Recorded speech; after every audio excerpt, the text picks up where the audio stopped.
You're here and you're seeing what's happening in Iran and you are speaking up. Does it feel helpless to you, or you think you can help affect change? It is very difficult, and of course there are many of us who live outside Iran in exile, and we would have loved to be able to go back to Iran at such circumstances, but most of us can't. But the story of what is happening in Iran at the moment resonates with my story in many different levels, but also in a way that I was abducted at the airport. I was incommunicado for about a month. Nobody knew where I was. And this is exactly what is happening to many women who are protesting in the streets at the moment. They often get arrested, put in an unknown place. Nobody knows where they are. And I think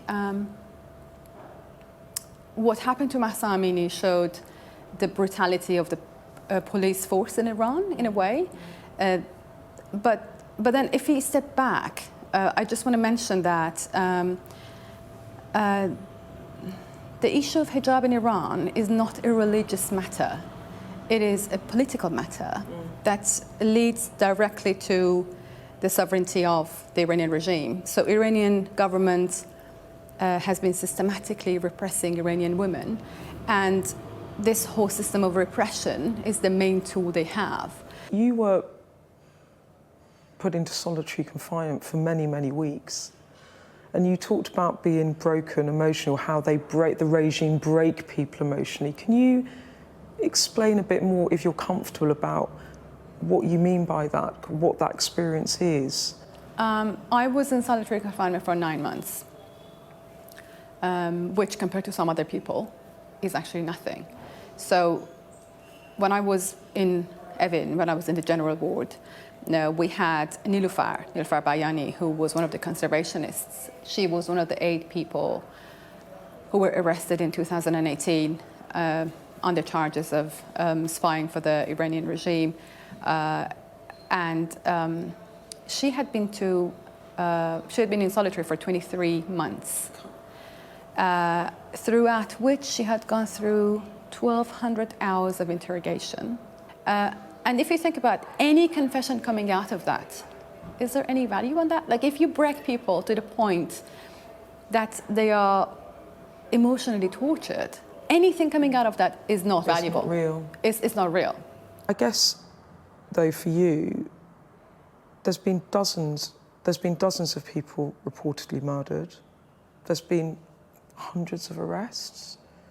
So every single one of those, do you, in your mind, think, what could be happening to that person? That must be quite a burden, actually, to carry, because it must bring a lot back. It does, but also my story was a happy ending story. I came out of it alive, and what really makes me upset is in some of the cases that we see on a daily basis, we have got Nikah Shakarmi, who was 16, and she was arrested and she was killed. And her family found her body. I mean, they brought the body back to the family about 10 days after she was disappeared.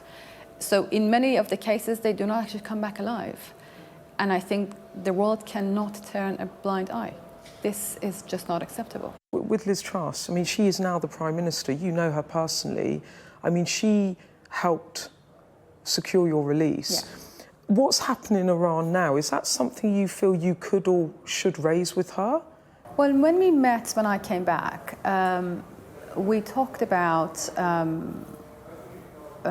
this shouldn't have happened 6 years after my arrest, and it should have happened earlier.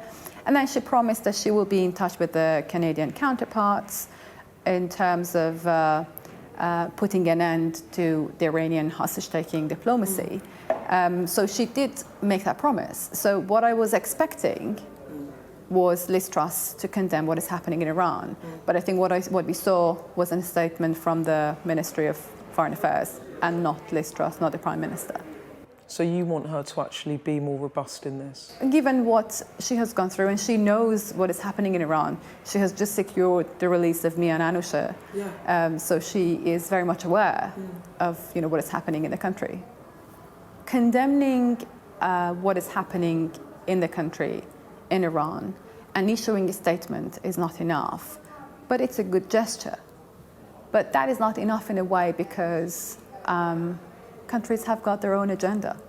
So they do businesses with Iran, they have got diplomatic relationships with Iran, so they probably put that a priority. So if they want to issue a statement in terms of condemning what is happening in Iran, they would take into account how that would impact their own relationship.